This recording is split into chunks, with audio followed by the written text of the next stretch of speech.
Bismillahirrahmanirrahim.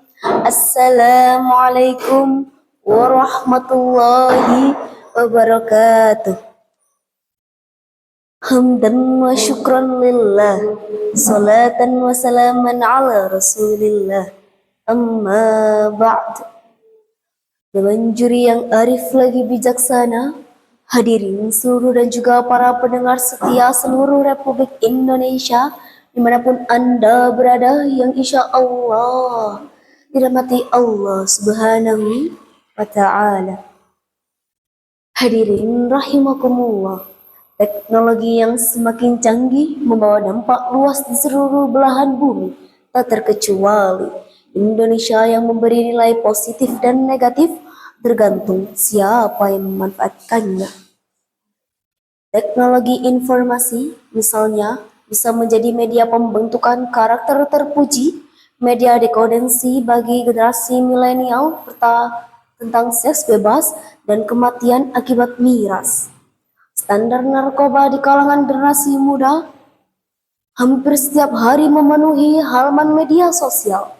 Oleh karena itu, hadirin, pada kesempatan yang penuh ukhuwah ini, saya, Rizka Oktavia Habibah, akan menyampaikan pidato yang berjudul Membangun Generasi Muda Islami di Zaman Serba Teknologi. Para sahabat santri, kita adalah generasi santri yang hidup di era digital karena kita lahir pada abad di mana semua sistem kehidupan telah canggih. Semuanya serba cepat, mudah, dan instan. Manusia telah bergantung pada teknologi dan semuanya sudah terkoneksi. Tetapi sadarkah kita, apakah yang sudah kita berikan untuk negeri ini? Apakah yang harus kita lakukan sebagai santri muda hidup di era serba canggih ini? Semua serba cepat, mudah, dan instan. Presiden pertama Indonesia, Bapak Insinyur Soekarno, melantangkan kalimat, "Beri aku 10 pemuda, niscaya akan mengguncangkan dunia." Tentulah, salah satu aspek yang menentukan masa depan dari perkembangan suatu negara ialah generasi pemudanya. Di Indonesia sendiri, tingkatan masyarakat yang paling banyak menggunakan, memanfaatkan, dan juga mengembangkan internet ialah para pemuda.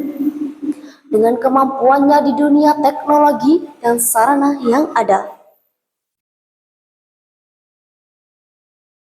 kita sebagai pemuda dan pemudi Indonesia memiliki banyak peluang untuk bisa lebih maju ke depan dibanding generasi sebelumnya. Cenderung lebih fokus pada kehidupan bebas dan hedonisme. Mereka cenderung menginginkan hal-hal yang instan dan tidak menghargai proses. Para sahabat santri, kita sebagai generasi santri yang menjadi harapan bangsa, harapan agama, dan juga harapan orang tua, marilah kita gunakan teknologi untuk menebarkan hal-hal yang positif, bukan yang negatif. Dengan berkembangnya teknologi yang semakin hari semakin menjadi-jadi, kita harus lebih bijak dalam menggunakan teknologi, terutama pada media sosial. Media sosial yang kita gunakan sehari-hari jangan hanya dibuat untuk hiburan semata, namun gunakan untuk menebarkan kebaikan. Contoh seperti mengupload konten dengan berisi kebaikan, seperti makna dalam ayat Al-Quran surah Al-Hujurat ayat 6. A'udzu billahi minasyaitonir rajim. Bismillahirrahmanirrahim. Ya ayyuhalladzina amanu in ja'akum fasiqun binaba'in fatabayyanu an tusibu qauman bijahalatin fatusbihu ala ma fa'altum nadimin.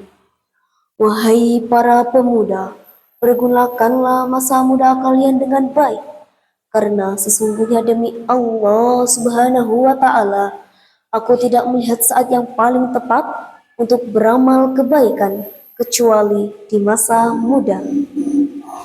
Hidup di era digital memang harus seru dan serba mudah. Dengan kemudahan inilah kita bisa menentukan setiap langkah. Tak dapat dipungkiri bahwa para pemuda harus bisa menguasai perkembangan teknologi yang ada saat ini. Mereka berjuang sebagai ujung tombak perubahan yang tidak lagi berjuang dengan cara bergila di dalam hutan dan melawan penjajah, dan tetap mengobarkan perubahan menuju kemajuan yang lebih baik pada negeri ini dengan memanfaatkan teknologi yang semakin canggih ini. Sebuah tutur kata, kadang ada sebuah kesalahan, saya sadari sebagai manusia yang penuh dosa. Adapun hal-hal yang tak baik lain datang dari Tuhan Yang Maha Esa. Dengan demikian, saya mohon maaf yang sebesar-besarnya. Wassalamualaikum warahmatullahi wabarakatuh. Selesai.